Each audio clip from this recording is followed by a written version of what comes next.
இன்றைய நாளுக்கான வேத வாசிப்பு பகுதி 1 சாமுவேல் 14ஆம் அதிகாரம் முதல் 16ஆம் அதிகாரம் வரை. 14ஆம் அதிகாரம். ஒரு நாள் சவுலின் குமாரனாகிய யோனத்தான் தன் ஆயுததாரியாகிய வாலிபனை நோக்கி, நமக்கு எதிராக அந்த பக்கத்தில் இருக்கிற பெலிஸ்தரின் தானியத்திற்கு போவோம் வா என்று சொன்னான். அதை அவன் தன் தகப்பனுக்கு அறிவிக்கவில்லை. சவுல் கிபியாவின் கடைசி முனையாகிய மிக்ரோனிலே ஒரு மாதளம் மரத்தின் கீழ் இருந்தான். அவனோடு கூட இருந்த ஜனங்கள் ஏறக்குறைய 600 பேராய் இருந்தார்கள். சீலோவிலே கர்த்தருடைய ஆசாரியனாய் இருந்த ஏலியின் குமாரனாகிய பினேகாசுக்கு பிறந்த இக்கபோத்தின் சகோதரனும் அகிதூப்பின் குமாரனாகிய அகியா என்பவன் ஏபோத்தை தரித்தவனாய் இருந்தான். யோனத்தான் போனதை ஜனங்கள் அறியாதிருந்தார்கள். யோனத்தான் பெலிஸ்தரின் தானியத்திற்கு போக பார்த்த வழிகளின் நடுவே இந்த பக்கம் ஒரு செங்குத்தான பாறையும் அந்த பக்கம் ஒரு செங்குத்தான பாறையும் இருந்தது. ஒன்றுக்கு போசேஸ் என்று பெயர், மற்றொன்றுக்கு சேனே என்று பெயர். அந்த பாறைகளில் ஒன்று வடக்கே மிக்மாசுக்கு எதிராகவும் மற்றொன்று தெற்கே கிபியாவுக்கு எதிராகவும் இருந்தது. யோனத்தான் தன் ஆயுததாரியாகிய வாலிபனை நோக்கி, விருத்த சேதனம் இல்லாதவர்களுடைய அந்த தானியத்திற்கு போவோம் வா. ஒருவேளை கர்த்தர் நமக்காக ஒரு காரியம் செய்வார். அநேக பேரை கொண்டாகிலும் கொஞ்சம் பேரை கொண்டாகிலும் இரட்சிக்க கர்த்தருக்கு தடையில்லை என்றான். அப்பொழுது அவன் ஆயுததாரி அவனை பார்த்து, உம்முடைய இருதயத்தில் இருக்கிறபடியெல்லாம் செய்யும், அப்படியே போம். இதோ உம்முடைய மனதுக்கு ஏற்றபடி நானும் உம்மோடு கூட வருகிறேன் என்றான். அதற்கு யோனத்தான், இதோ நாம் கடந்து அந்த மனுஷரிடத்திற்கு போகிறவர்கள் போல அவர்களுக்கு நம்மை காண்பிப்போம். நாங்கள் உங்களிடத்துக்கு வருமட்டும் நில்லுங்கள் என்று நம்மோடே சொல்வார்களானால் நாம் அவர்களிடத்துக்கு ஏறி போகாமல் நம்முடைய நிலையிலே நிற்போம். எங்களிடத்துக்கு ஏறி வாருங்கள் என்று சொல்வார்களானால் ஏறி போவோம். கர்த்தர் அவர்களை நம்முடைய கையில் ஒப்புக் கொடுத்தார், இது நமக்கு அடையாளம் என்றான். அப்படியே அவர்கள் இருவரும் பெலிஸ்தரின் தானியத்திற்கு முன் தங்களை காண்பித்தார்கள். அப்பொழுது பெலிஸ்தர், இதோ எபிரேயர் ஒளிந்து கொண்டிருந்த வளைகளை விட்டு புறப்படுகிறார்கள் என்று சொல்லி தானியம் இருக்கிற மனுஷர் யோனத்தானையும் அவன் ஆயுததாரியையும் பார்த்து, எங்களிடத்துக்கு ஏறி வாருங்கள், உங்களுக்கு புத்தி கற்பிப்போம் என்றார்கள். அப்பொழுது யோனத்தான் தன் ஆயுததாரியை நோக்கி, என் பின்னாலே ஏறி வா, கர்த்தர் அவர்களை இஸ்ரவேலின் கையில் ஒப்புக்கொடுத்தார் என்று சொல்லி யோனத்தான் தன் கைகளாலும் தன் கால்களாலும் தவழ்ந்து ஏறினான். அவன் ஆயுததாரி அவன் பின்னாலே ஏறினான். அப்பொழுது அவர்கள் யோனத்தானுக்கு முன்பாக மடிந்து விழுந்தார்கள். அவன் ஆயுததாரியும் அவன் பின்னாலே வெட்டிக்கொண்டே போனான். யோனத்தானும் அவன் ஆயுததாரியும் அடித்த அந்த முந்தின அடியிலே ஏறக்குறைய 20 பேர் அரை ஏர் நிலமான விசாலத்திலே விழுந்தார்கள். அப்பொழுது பாளையத்திலும் வெளியிலும் சகல ஜனங்களிலும் பயங்கரம் உண்டாகி தானியம் இருந்தவர்களும் கொள்ளையிட போன தண்டில் உள்ளவர்களும் கூட திகில் அடைந்தார்கள். பூமியும் அதிர்ந்தது. அது தேவனால் உண்டான பயங்கரமாய் இருந்தது. பென்யமீன் நாட்டில் உள்ள கிபியாவிலே சவுலுக்கு இருந்த ஜாமக்காரர் பார்த்து, இதோ அந்த ஏராளமான கூட்டம் கலைந்து ஒருவர் மேல் ஒருவர் விழுகிறதை கண்டார்கள். அப்பொழுது சவுல் தன்னோடே கூட இருக்கிற ஜனங்களை நோக்கி, நம்மிடத்திலிருந்து போனவர்கள் யார் என்று லெக்கம் பாருங்கள் என்றான். அவர்கள் லெக்கம் பார்க்கிறபோது இதோ யோனத்தானும் அவன் ஆயுததாரியும் அங்கே இல்லை என்று கண்டார்கள். அப்பொழுது சவுல் ஆகியாவை நோக்கி, தேவனுடைய பெட்டியை கொண்டு வா என்றான். தேவனுடைய பெட்டி அந்நாட்களில் இஸ்ரவேல் புத்திரரிடத்தில் இருந்தது. இப்படி சவுல் ஆசாரியனோடே பேசுகையில் பெலிஸ்தரின் பாளையத்தில் உண்டான கலகம் வரவர அதிகரித்தது. அப்பொழுது சவுல் ஆசாரியனை பார்த்து, இருக்கட்டும் என்றான். சவுலும் அவனோடு இருந்த ஜனங்களும் கூட்டம் கூடி போர்க்களத்திற்கு போனார்கள். ஒருவர் பட்டயம் ஒருவருக்கு விரோதமாய் இருந்தபடியால் மகா அமளி உண்டாயிற்று. இதற்கு முன் பெலிஸ்தருடன் கூடி அவர்களோடே கூட பாளையத்திலே திரிந்து வந்த எபிரேயரும் சவுலோடும் யோனத்தானோடும் இருக்கிற இஸ்ரவேலரோடு கூடிக்கொண்டார்கள். எப்ராயிம் மலைகளில் ஒளிந்து கொண்டிருந்த சகல இஸ்ரவேலரும் பெலிஸ்தர் முறிந்தோடுகிறது கேள்விப்பட்டபோது யுத்தத்திலே அவர்களை நெருங்கி தொடர்ந்தார்கள். இப்படி கர்த்தர் அன்றைய தினம் இஸ்ரவேலை ரட்சித்தார். அந்த யுத்தம் பெத்தாவேன் மட்டும் நடந்தது. இஸ்ரவேலர் அன்றைய தினம் மிகுந்த வருத்தம் அடைந்தார்கள். நான் என் சத்துருக்கள் கையிலே பழிவாங்க வேண்டும், சாயங்காலம் மட்டும் பொறுக்காமல் எவன் போஜனம் செய்கிறானோ அவன் சபிக்கப்பட்டவன் என்று சவுல் ஜனங்களுக்கு ஆணையிட்டு சொல்லியிருந்தபடியால் ஜனங்களில் ஒருவரும் எவ்வளவேனும் போஜனம் பண்ணாதிருந்தார்கள். தேசத்து ஜனங்கள் எல்லாரும் ஒரு காட்டிலே வந்தார்கள். அங்கே வெளியிலே தேன் கூடு கட்டி இருந்தது. ஜனங்கள் காட்டிலே வந்தபோது இதோ தேன் ஒழுகிக் கொண்டிருந்தது. ஆனாலும் ஒருவனும் அதை தன் கையினாலே தொட்டு தன் வாயில் வைக்கவில்லை. ஜனங்கள் அந்த ஆணையின் நிமித்தம் பயப்பட்டார்கள். யோனத்தான் தன் தகப்பன் ஜனங்களுக்கு ஆணையிட்டதை கேள்விப்படவில்லை. அவன் தன் கையில் இருந்த கோலை நீட்டி அது நுனியினாலே தேன் கூட்டை குத்தி அதை எடுத்து தன் வாயிலே போட்டுக்கொண்டான். அதனாலே அவன் கண்கள் தெளிந்தது. அப்பொழுது ஜனங்களில் ஒருவன், இன்றைக்கு போஜனம் சாப்பிடுகிறவன் சபிக்கப்பட்டவன் என்று உம்முடைய தகப்பனார் ஜனங்களுக்கு உறுதியாய் ஆணையிட்டிருக்கிறார். ஆகையினால் ஜனங்கள் விடாய்த்திருக்கிறார்கள் என்றான். அப்பொழுது யோனத்தான் தன் தகப்பன் தேசத்தின் ஜனங்களை கலகப்படுத்தினார்.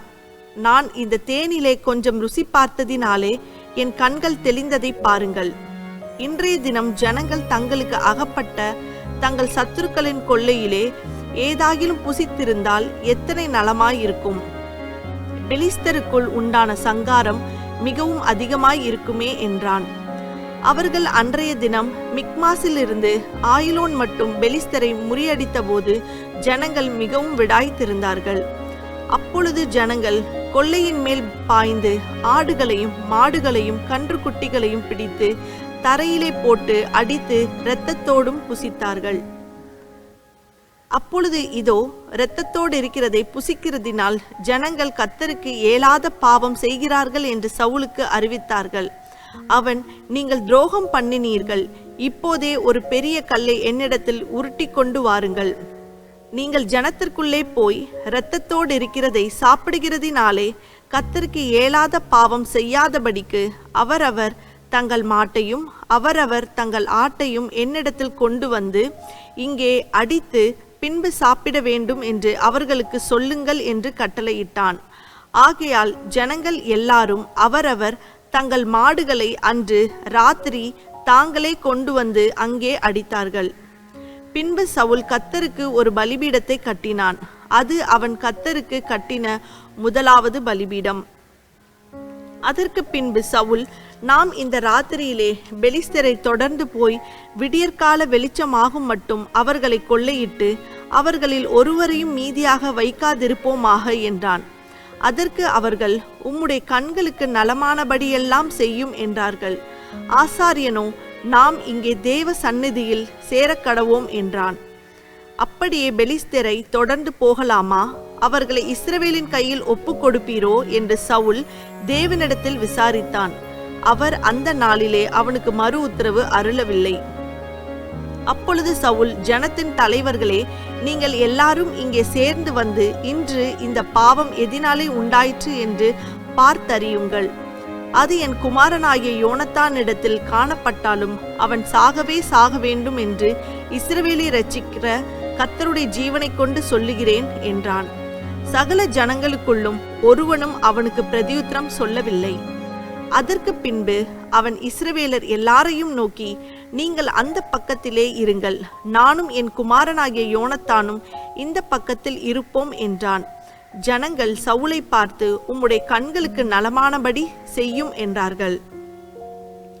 அப்பொழுது சவுல் இஸ்ரவேலின் தேவனாகிய கர்த்தரை நோக்கி நிதானமாய் கட்டளையிட்டு யதார்த்தத்தை விளங்க பண்ணும் என்றான். அப்பொழுது யோனத்தான் மேலும் சவுலின் மேலும் சீட்டு விழுந்தது. ஜனங்களோ தப்பினார்கள். எனக்கும் என் குமாரனாகிய யோனத்தானுக்கும் சீட்டு போடுங்கள் என்று சவுல் சொன்னபோது யோனத்தான் மேல் சீட்டு விழுந்தது. அப்பொழுது சவுல் யோனத்தானை பார்த்து, நீ செய்தது என்ன? எனக்கு சொல் என்று கேட்டான். அதற்கு யோனத்தான், என் கையில் இருக்கிற கோலின் நுனியினாலே கொஞ்சம் தேன் எடுத்து ருசி பார்த்தேன், அதற்காக நான் சாக வேண்டும் என்றான்.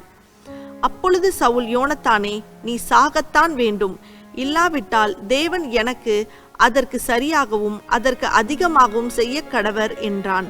ஜனங்களோ சவுலை நோக்கி, இஸ்ரவேலிலே இந்த பெரிய இரட்சிப்பை செய்த யோனத்தான் கொலை செய்யப்படலாமா? அது கூடாது. அவன் தலையில் இருக்கிற ஒரு மயிரும் தரையிலே விழ போகிறதில்லை என்று கர்த்தருடைய ஜீவனை கொண்டு ஆணையிட்டு சொல்லுகிறோம். தேவன் துணை நிற்க அவன் இன்று காரியத்தை நடப்பித்தான் என்றார்கள். அப்படியே யோனத்தான் சாகாதபடிக்கு ஜனங்கள் அவனை தப்புவித்தார்கள். சவுல் பெலிஸ்தரை தொடராமல் திரும்பிவிட்டான். பெலிஸ்தரும் தங்கள் ஸ்தலத்திற்கு போய்விட்டார்கள்.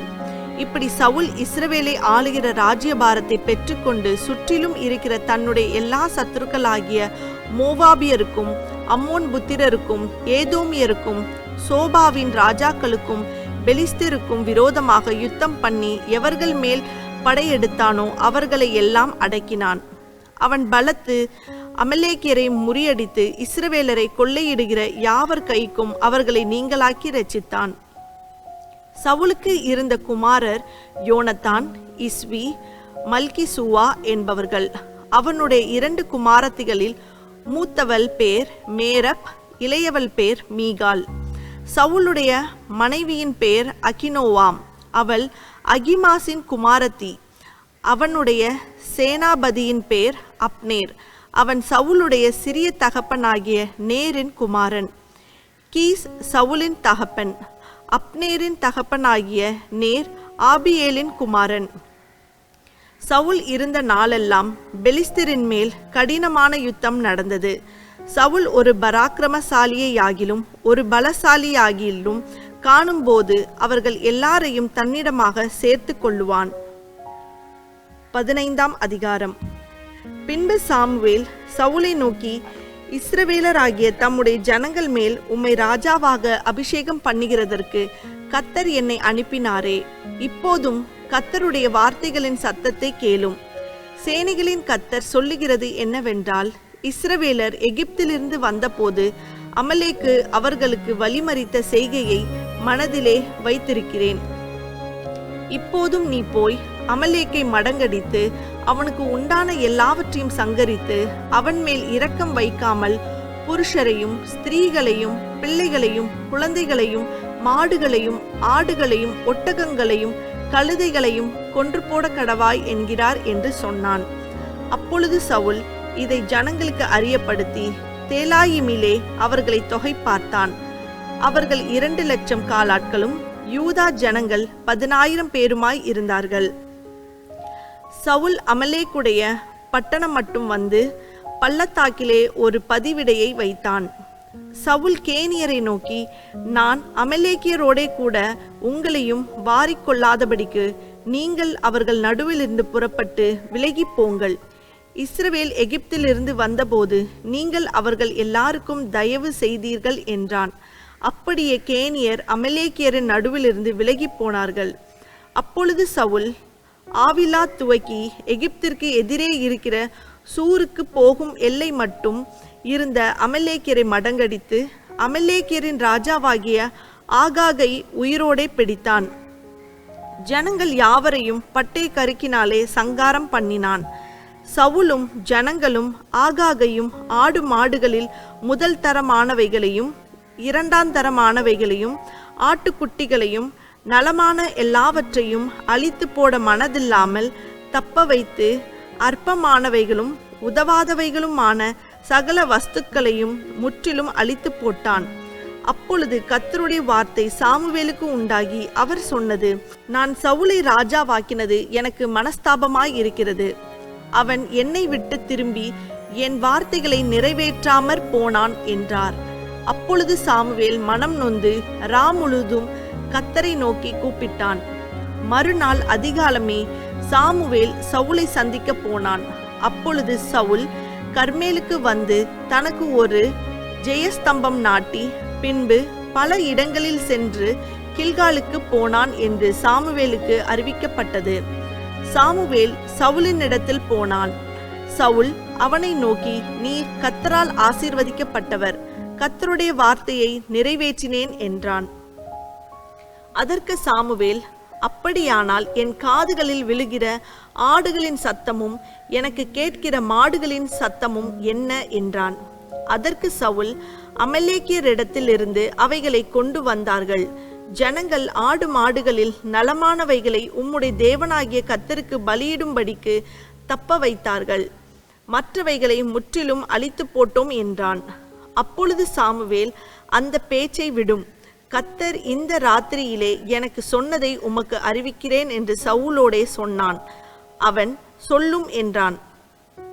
அப்பொழுது சாமுவேல், நீர் உம்முடைய பார்வைக்கு சிறியவராய் இருந்தபோது அல்லவோ இஸ்ரவேல் கோத்திரங்களுக்கு தலைவரானீர்.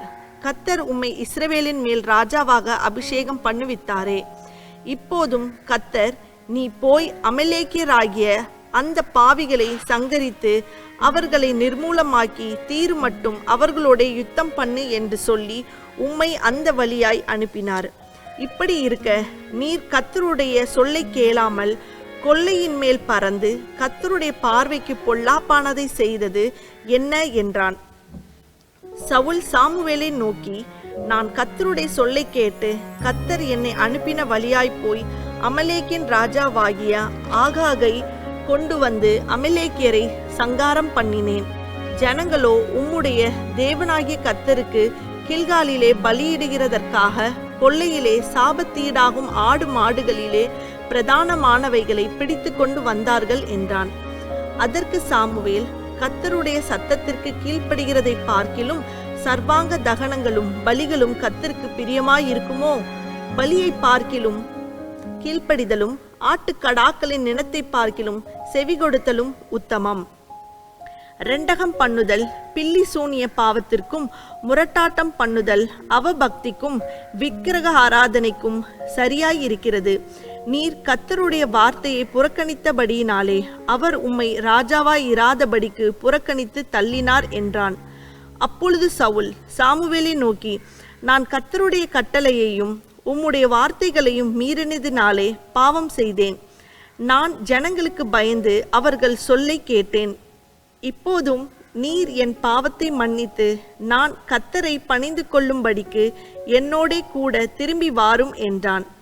சாமுவேல் சவுலை பார்த்து, நான் உம்மோடே கூட திரும்பி வருவதில்லை. கர்த்தருடைய வார்த்தையை புறக்கணித்தீர்.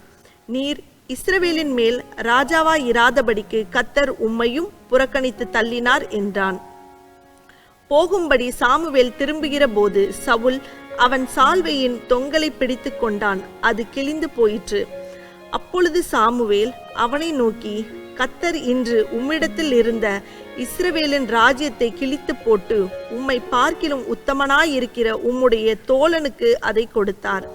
இஸ்ரவேலின் ஜெயபலமானவர் பொய் சொல்லுகிறதும் இல்லை, தாம் சொன்னதை பற்றி மனஸ்தாபப்படுகிறதும் இல்லை.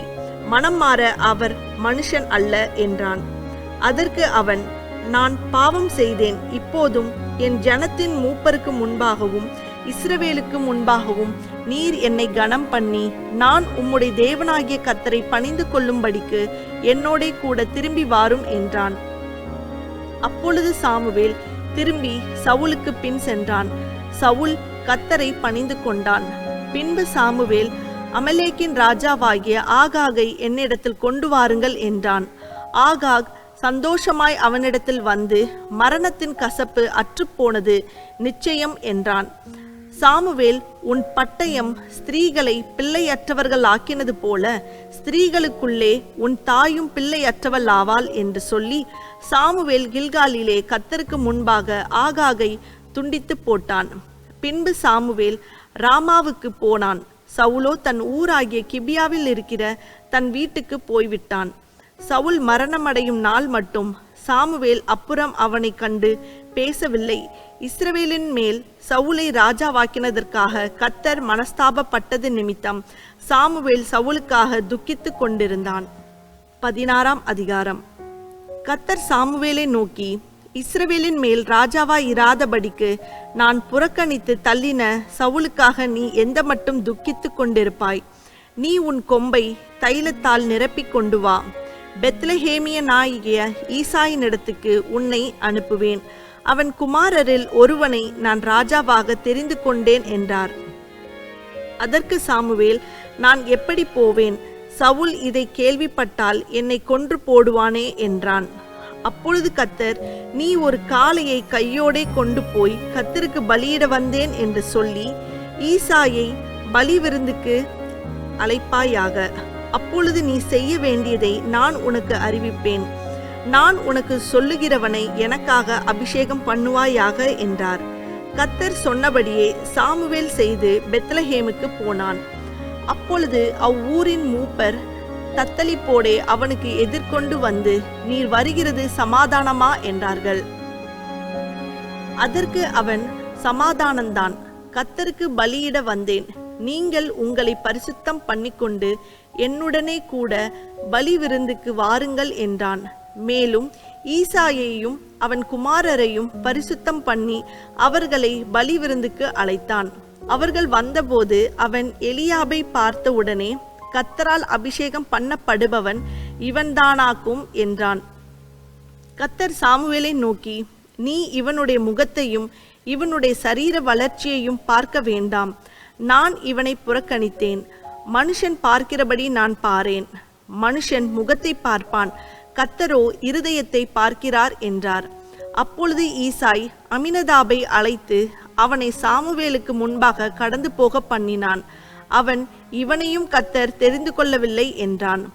ஈசாய் சம்மாவையும் கடந்து போக பண்ணினான். அவன், இவனையும் கர்த்தர் தெரிந்து கொள்ளவில்லை என்றான். இப்படி ஈசாய் தன் குமாரரில் 7 பேரை சாமுவேலுக்கு முன்பாக கடந்து போக பண்ணினான். பின்பு சாமுவேல் ஈசாயை பார்த்து, கர்த்தர் இவர்களில் ஒருவனையும் தெரிந்து கொள்ளவில்லை என்று சொல்லி, உன் பிள்ளைகள் இவ்வளவுதானா என்று ஈசாயை கேட்டான். அதற்கு அவன், இன்னும் எல்லாருக்கும் இளையவன் ஒருவன் இருக்கிறான். அவன் ஆடுகளை மேய்த்து கொண்டிருக்கிறான் என்றான். அப்பொழுது சாமுவேல் ஈசாயை நோக்கி, ஆள் அனுப்பி அவனை அழைப்பி, அவன் இங்கே வருமட்டும் நான் பந்தி இருக்க மாட்டேன் என்றான். ஆள் அனுப்பி அவனை அழைப்பித்தான். அவன் சிவந்த மேனியும் அழகிய கண்களும் நல்ல ரூபமும் உள்ளவனாய் இருந்தான். அப்பொழுது கர்த்தர், இவன்தான், நீ எழுந்து இவனை அபிஷேகம் பண்ணு என்றார். அப்பொழுது சாமுவேல் தைலக்கொம்பை எடுத்து அவனை அவன் சகோதரர் நடுவிலே அபிஷேகம் பண்ணினான். அந்நாள் முதற்கொண்டு கர்த்தருடைய ஆவியானவர் தாவீதின் மேல் வந்து இறங்கி இருந்தார். சாமுவேல் எழுந்து ராமாவுக்கு போய்விட்டான். கர்த்தருடைய ஆவி சவுலை விட்டு நீங்கினார். கர்த்தரால் வரவிடப்பட்ட ஒரு பொல்லாத ஆவி அவனை கலங்க பண்ணி கொண்டிருந்தது. அப்பொழுது சவுலின் ஊழியக்காரர் அவனை நோக்கி, இதோ தேவனால் விடப்பட்ட ஒரு பொல்லாத ஆவி உம்மை கலங்க பண்ணுகிறதே. சுரமண்டலம் வாசிக்கிறதில் தேறின ஒருவனை தேடும்படிக்கு எங்கள் ஆண்டவனாகிய நீர் உமக்கு முன்பாக நிற்கிற உம்முடைய அடியாருக்கு கட்டளையிடும்.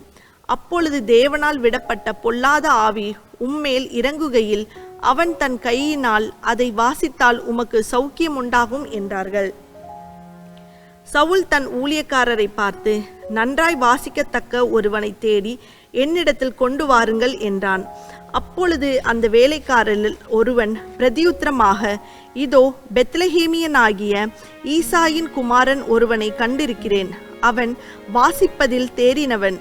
அவன் பராக்கிரமசாலி, யுத்த வீரன், காரிய சமர்த்தன், சௌந்தரியமுள்ளவன். கர்த்தர் அவனோடே கூட இருக்கிறார் என்றான். அப்பொழுது சவுல் ஈசாயினிடத்தில் ஆட்களை அனுப்பி, ஆட்டு மந்தையில் இருக்கிற உன் குமாரனாகிய தாவீதை என்னிடத்தில் அனுப்பு என்று சொல்ல சொன்னான். அப்பொழுது ஈசாய் அப்பத்தையும் ஒரு துருத்தி திராட்சை ரசத்தையும் ஒரு வெள்ளாட்டு குட்டியையும் கழுதையின் மேல் ஏற்றி தன் குமாரனாகிய தாவீதின் வசமாய் சவுலுக்கு அனுப்பினான். அப்படியே தாவீது சவுலினிடத்தில் வந்து அவனுக்கு முன்பாக நின்றான். அவன் இவனை மிகவும் சிநேகித்தான். அவனுக்கு இவன் ஆயுததாரியானான். சவுல் ஈசாயினிடத்தில் ஆள் அனுப்பி, தாவீது எனக்கு முன்பாக நிற்கட்டும், என் கண்களில் அவனுக்கு தயவு கிடைத்தது என்று சொல்லச் சொன்னான். அப்படியே தேவனால் விடப்பட்ட ஆவி சவுலை பிடிக்கும் போது தாவீது சுரமண்டலத்தை எடுத்து தன் கையினாலே வாசிப்பான். அதனாலே பொல்லாத ஆவி அவனை விட்டு நீங்க சவுல் ஆறுதல் அடைந்து சொஸ்தமாவான்.